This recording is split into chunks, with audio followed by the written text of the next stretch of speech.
사랑하고 축복합니다. 우리 좌우 옆 사람에게 잘 나오셨습니다. 시작. 잘 나오셨습니다. 네, 감사합니다. 축복합니다.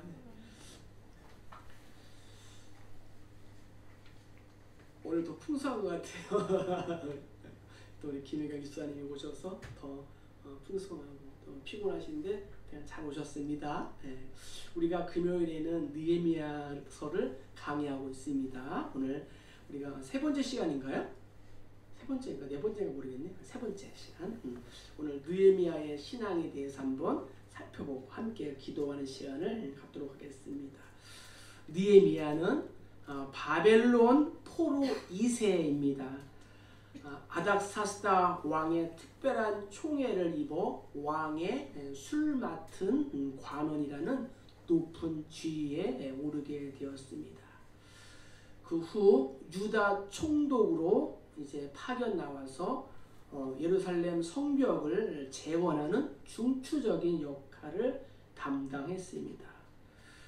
느헤미야의 경우를 보면 사람이 환경에 의해서만 행복과 불행이 좌우되는 것이 아님을 우리가 볼 수가 있습니다.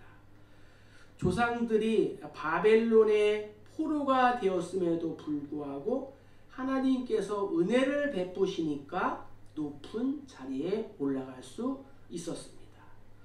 요셉의 경우도 마찬가지입니다.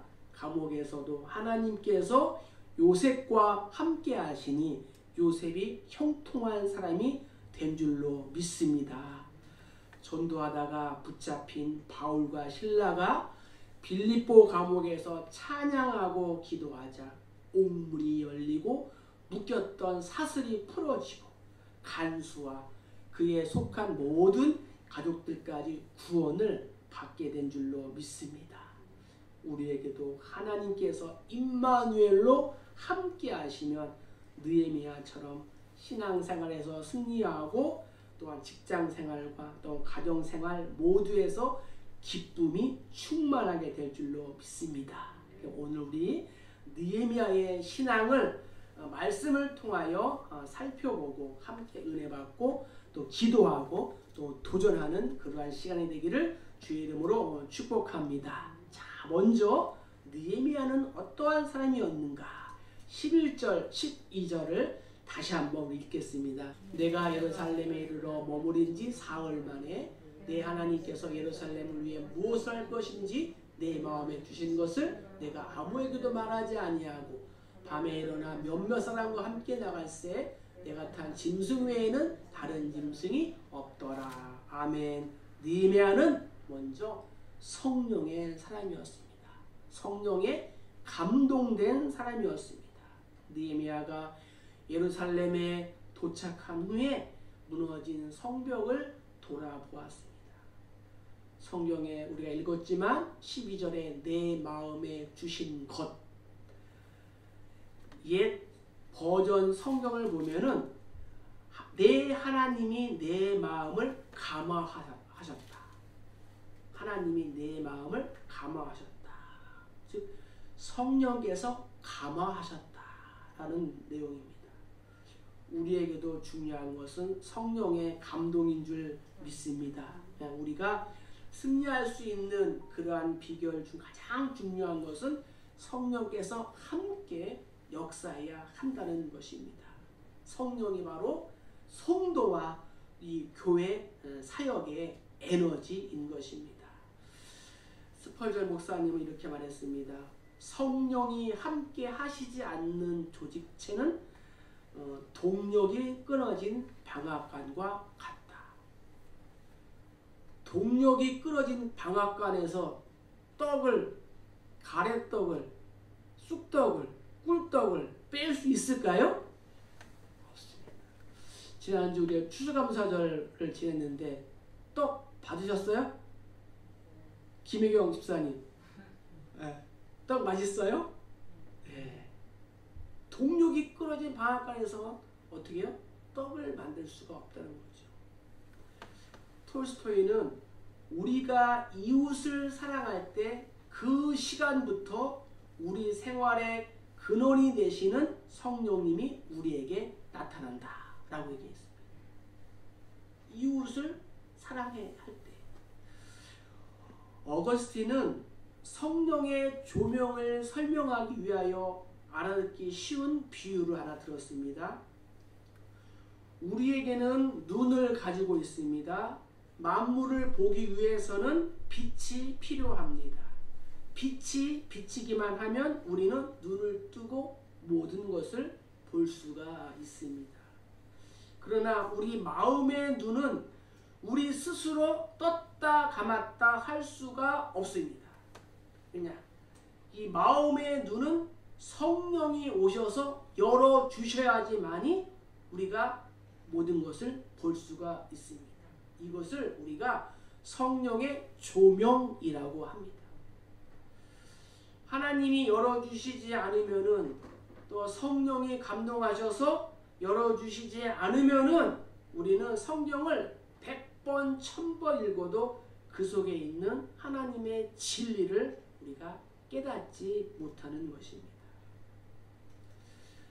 우리나라에 이 기독교가 전래된 이후에 많은 사람의 병을 고친 그러한 목회자 중 한 명이 김익두 목사님입니다. 김익두 목사님을 빼놓을 수 없는데, 그가 14살 때 어느 날 그가 사는 산골 마을에 미국 선교사님들이 들어와서 부흥회를 열었습니다. 당시 김익두는 키가 크고 또 힘이 셌대요. 그런데 가난 때문에 학교를 다니지 못하고 날마다 산에 가서 나무를 하면서 하루하루 소일을 보냈습니다.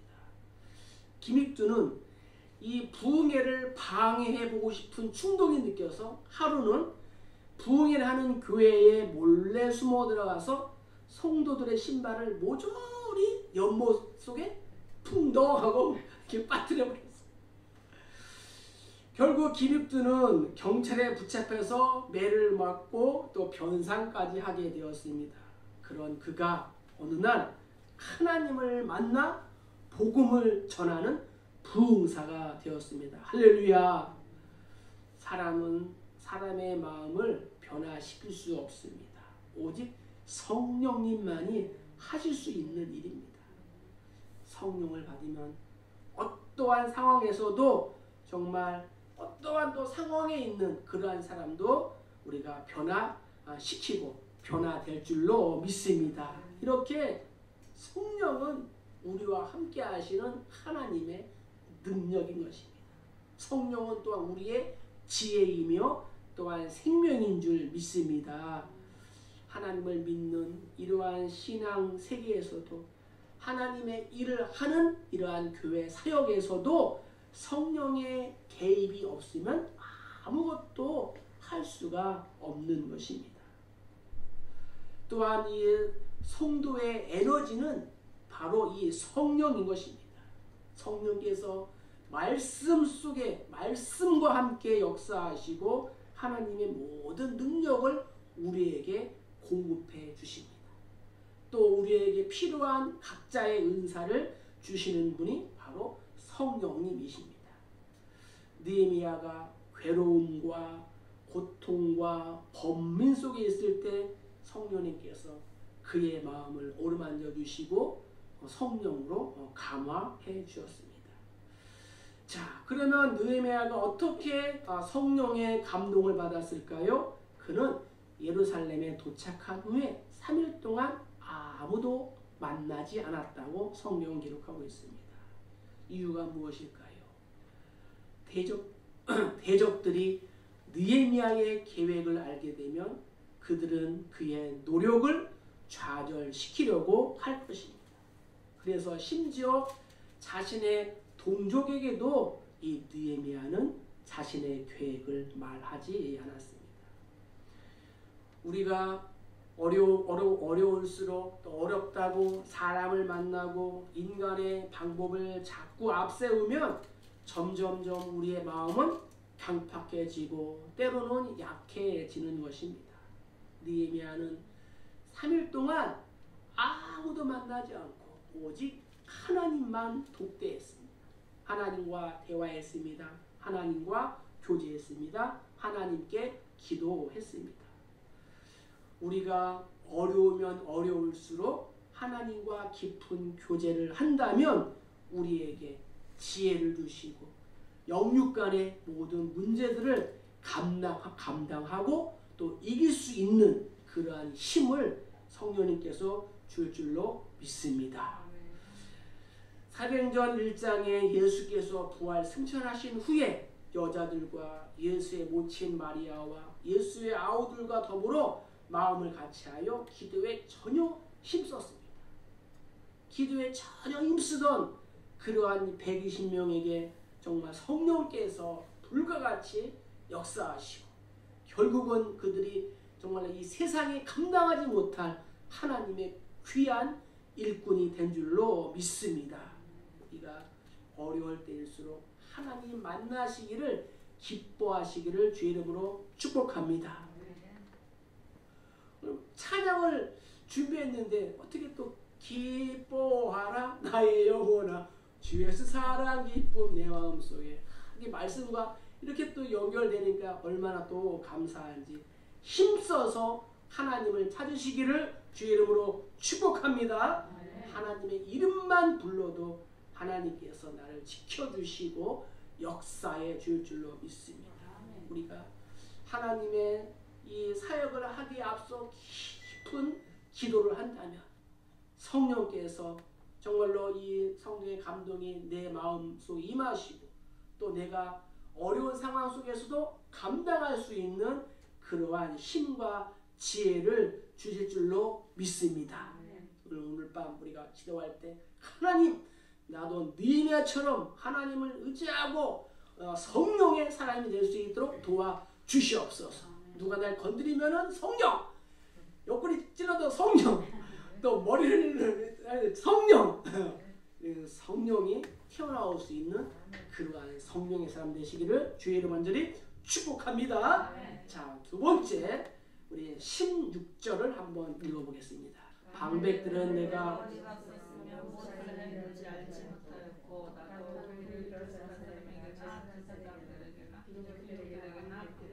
그 외에 일하는 자들에게 알리지 아니하다가 아멘. 두 번째 이 느헤미야는 오직 하나님만을 의지했습니다. 느헤미야는 유다 사람들이나 또한 제사장들이나 귀족들이나 또한 높은 방백들이나 또한 같이 일하는 그러한 사람들을 의지하지 않고 오직 하나님만 의지했다라고 성경은 기록하고 있습니다. 사실 이 느헤미야는 당시에 도움을 받을 사람들이 많이 있었습니다.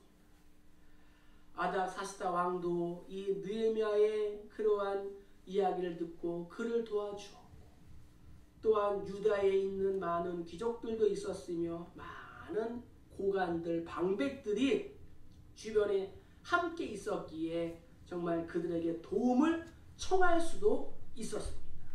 그러나 느헤미야는 사람들에게 도움을 구하지 않았습니다.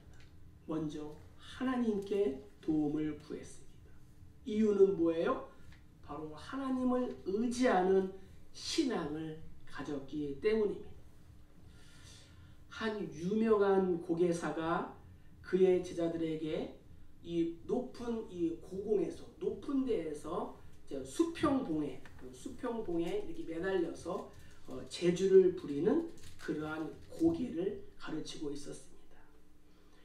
그중 한 소년이 높이 걸려 있는 그 이 수평봉을 올려보다가 그만 공포에 정말 이 겁에 질려 버리게 되었습니다.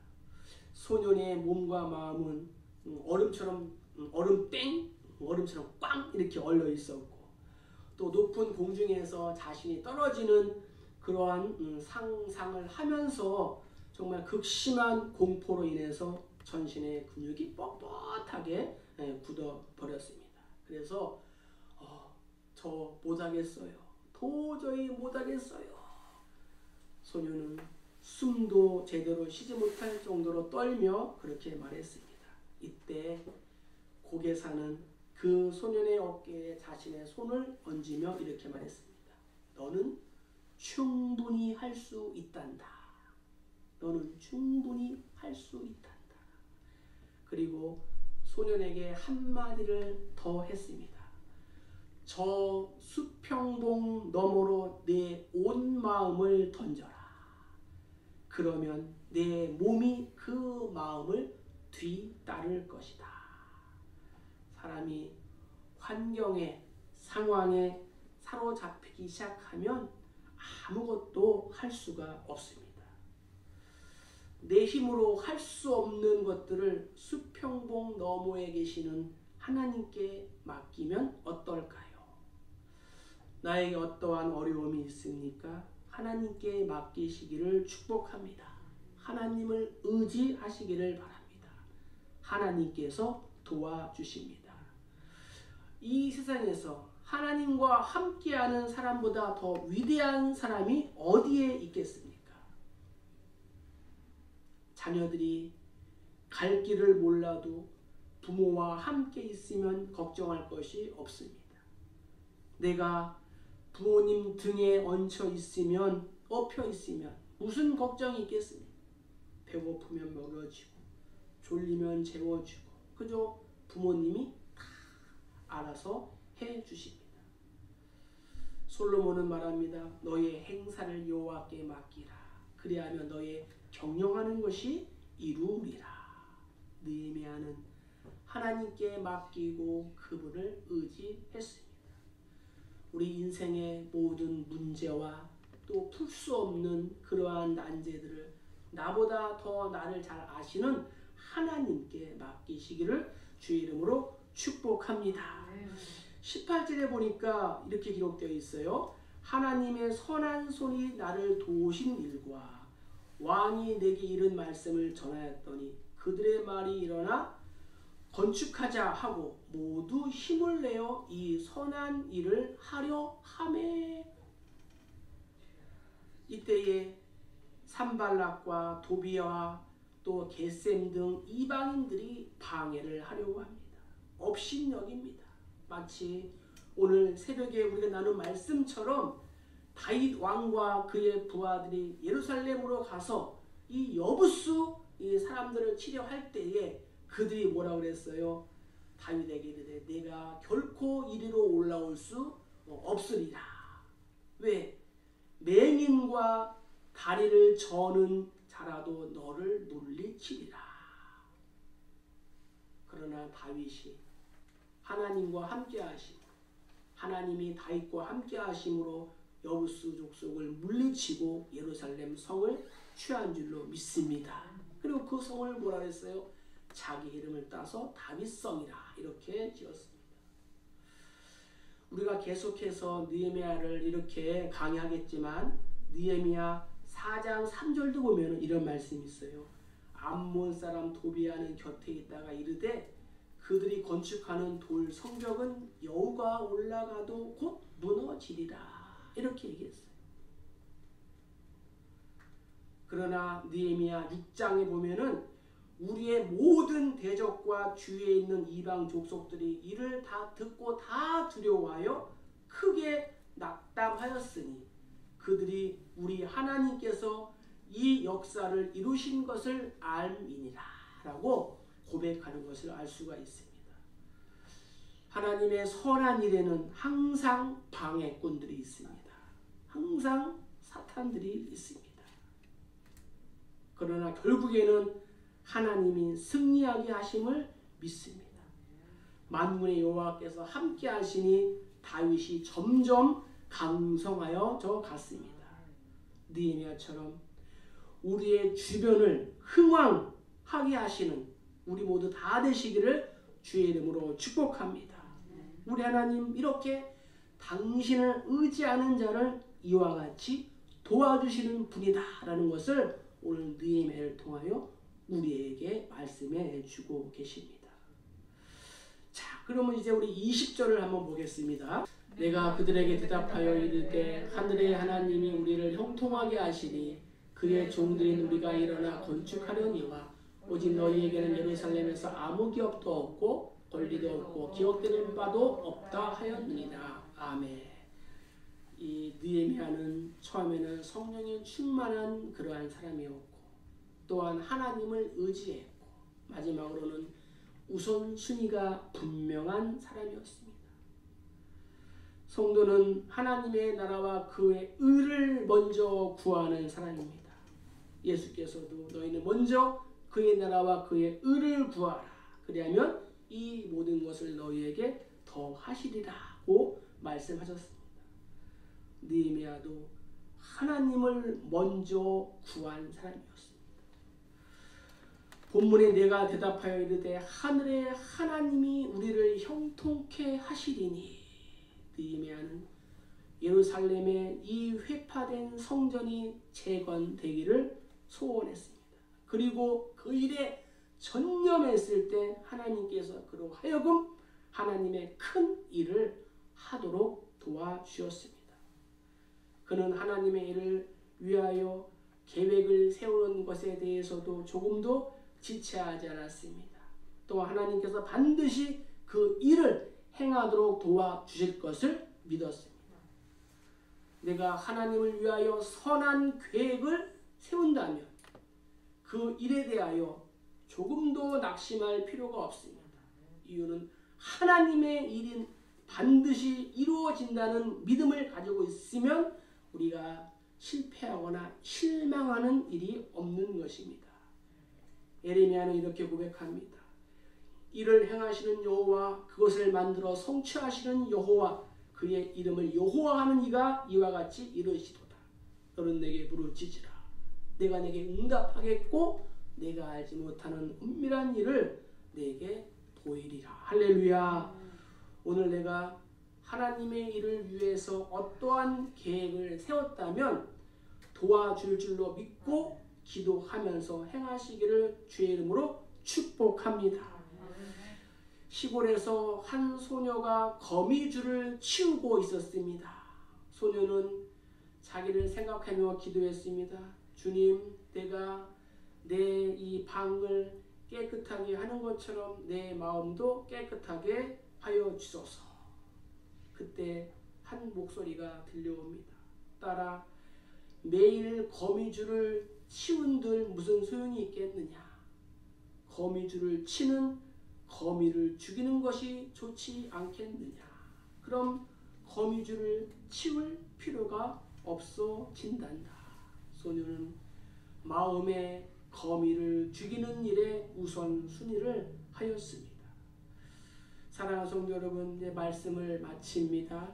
하나님 중심 우선순위를 한 느헤미야에게 하나님의 손이 저를 도와주셨고 온 백성이 함께 일어나 불에 타고 무너진 이 하나님의 성벽, 하나님의 전을 건축하는 역사가 일어났습니다. 이러한 일이 우리의 가정과 우리의 일터와 우리의 교회와 우리의 자녀에게도 있어지기를 간절히 축복합니다. 시편 기자는 이렇게 고백합니다. 내 길을 여호와께 맡기라.